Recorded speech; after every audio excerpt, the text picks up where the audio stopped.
Saudara, Polres Lok Sumawe laksanakan apel pasukan Operasi Lilin 2017 yang diikuti oleh ratusan personel dari Kepolisian Polres Lok Sumawe. Apel ini digelar untuk pengamanan Natal 2017 dan Tahun Baru 2018 untuk mewujudkan Kamsel Tipkar Lantas yang kondusif yang berlangsung di halaman Mapolres Lok Sumawe tadi pagi. Ratusan personel Kepolisian Polres Lok Sumawe mengikuti apel Operasi Lilin 2017 di halaman Mapolres Lok Sumawe. Apel ini digelar untuk pengamanan Natal 2017 dan Tahun Baru 2018, serta untuk mewujudkan Kamsel Tipkar Lantas yang kondusif. Apel Operasi Lilin ini juga diikuti oleh instansi terkait, diantaranya dari Dishub, Satpol PP, dan Kodim. Apel Operasi Lilin 2017 ini berlangsung di tengah guyuran hujan yang dipimpin Kapolres Lok Sumawe AKBP Henry Budiman. Untuk Operasi Lilin ini akan berlangsung selama 10 hari mulai dari tanggal 21 Desember hingga tanggal 1 Januari 2018. Dengan menyiapkan 2 pos pengamanan di beberapa titik, salah satunya di Terminal Bus Lok Sumawe dan lokasi tempat ibadah.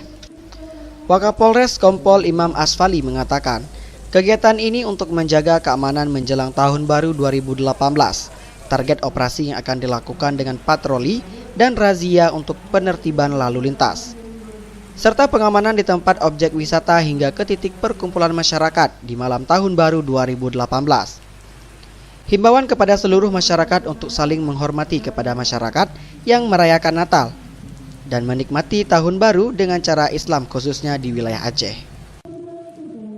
Sasaran operasi kita, kegiatan kita mulai patroli, razia juga terkait Tahun Baru juga kita melaksanakan pengamanan di tempat-tempat objek wisata. Titik merah yang menjadi target kita, potensi tempat berkumpulnya masyarakat di Tahun Baru, malam Tahun Baru 2020. Jadi kita fokuskan di arah sana. Himbauan kami sampaikan kepada seluruh masyarakat, yang pertama saling menghormati sesama, menghormati pada masyarakat yang merayakan dan melaksanakan Natal.